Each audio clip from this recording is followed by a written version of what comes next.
آج ہم سورۃ الکہف سے اصحاب کہف کے قصے کو سنیں گے اور دیکھیں گے کہ آج کے دور میں یہ قصہ ہمیں کیا سبق دیتا ہے۔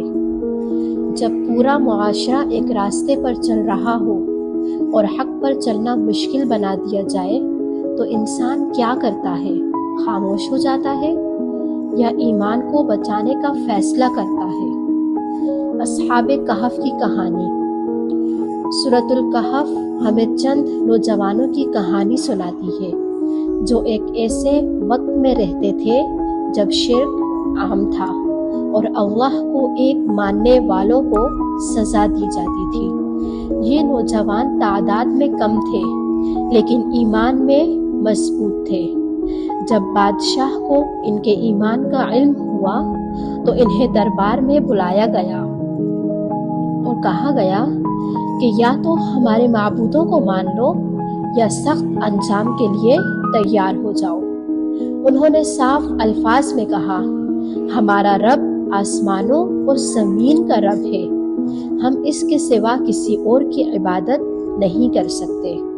جب حالات مزید سخت ہو گئے تو انہوں نے آپس میں مشورہ کیا کہ اگر ہم اسی معاشرے میں رہیں تو ہمارا ایمان خطرے میں پڑ جائے گا۔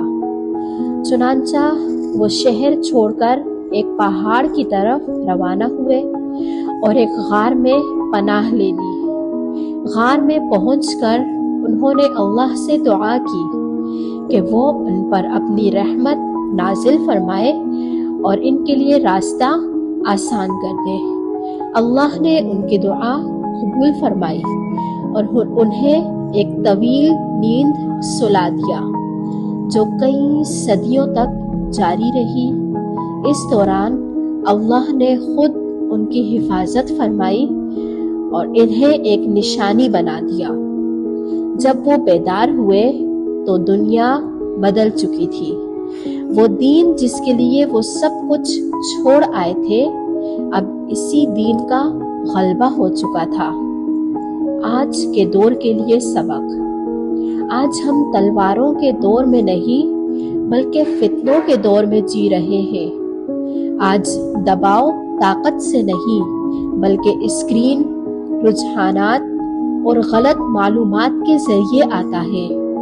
آج بھی ہمیں کہا جاتا ہے جو سب کر رہے ہیں وہی کرو، جو مشہور ہے وہی صحیح ہے، لیکن سورہ کہف ہمیں یاد دلاتی ہے کہ حق کبھی تعداد سے نہیں پہچانا جاتا بلکہ سچائی سے پہچانا جاتا ہے۔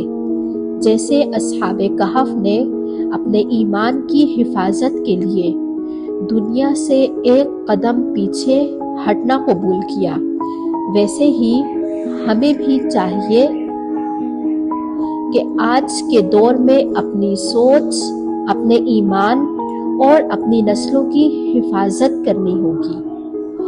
اثر انگیز اختتام۔ سورۃ الکہف صرف ہر جمعے کو پڑھی نہیں جاتی بلکہ ہر جمعہ ہمیں یہ سبق سکھاتی ہے کہ فتنوں کے شور میں بھی حق پر قائم رہنا ممکن ہے۔ سلسلہ برقرار رکھنے والی لائن۔ یہ سورہ کہف کا ایک سبق تھا۔ اگلے جمعہ ہم اس سورت کا ایک اور زندگی سے جڑا پیغام لے کر آئیں گے۔